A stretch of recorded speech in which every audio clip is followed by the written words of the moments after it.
છેલ્લા કેટલાક દિવસોથી સુરત એરપોર્ટને લઈને અનેક બાબતો સામે આવી રહી છે, જેમાં નડતરરૂપ બિલ્ડિંગોનો મામલો છે, નવા ટર્મિનલ બિલ્ડિંગમાં કરવામાં આવેલું ગુણવત્તા વિનાના બાંધકામનો મામલો છે, તો સાથે જ એરપોર્ટ રનવે વિસ્તરણને લઈને હાલમાં જ સરકારના નાગરિક ઉડ્ડયન મંત્રાલય દ્વારા આપવામાં આવેલા જવાબ બાદ જમીન સંપાદન મામલે વિવાદ ઊભો થયો છે.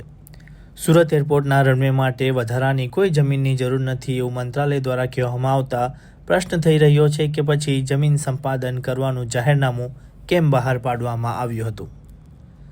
સરકારે નોટિફિકેશન બહાર પાડી સુરત એરપોર્ટના વિકાસ માટે ખૂબ મોટા પ્રમાણમાં ખેડૂતોની જમીનો પર રિઝર્વેશન મૂક્યું હતું.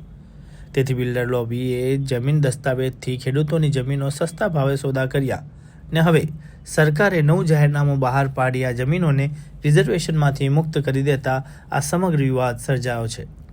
કોંગ્રેસ દ્વારા માંગ કરવામાં આવી છે કે સરકારે જમીન સંપાદન જાહેરનામાથી લઈ જમીન સંપાદન રદ કરવાના જાહેરનામા વચ્ચેના સમયમાં જે કોઈ ખેડૂતના જમીન દસ્તાવેજ થયા છે તેને સંપૂર્ણ રદ કરવામાં આવે.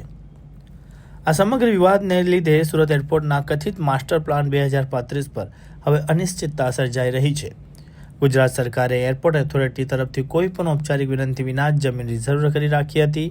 રાજ્ય સરકારનો દાવો છે કે 3810 મીટરનો બીજો સમાંતર રનવે વિકસાવવા જમીનની જરૂર છે, પરંતુ નાગરિક ઉડ્ડયન મંત્રાલયના એક જવાબથી મડાગાંઠ સર્જાઈ છે. તો સાથે જ સુરત ઇન્ટરનેશનલ એરપોર્ટ શું માત્ર નામનું જ ઇન્ટરનેશનલ એરપોર્ટ બની રહેશે તેવો પ્રશ્ન પણ ઉઠી રહ્યો છે.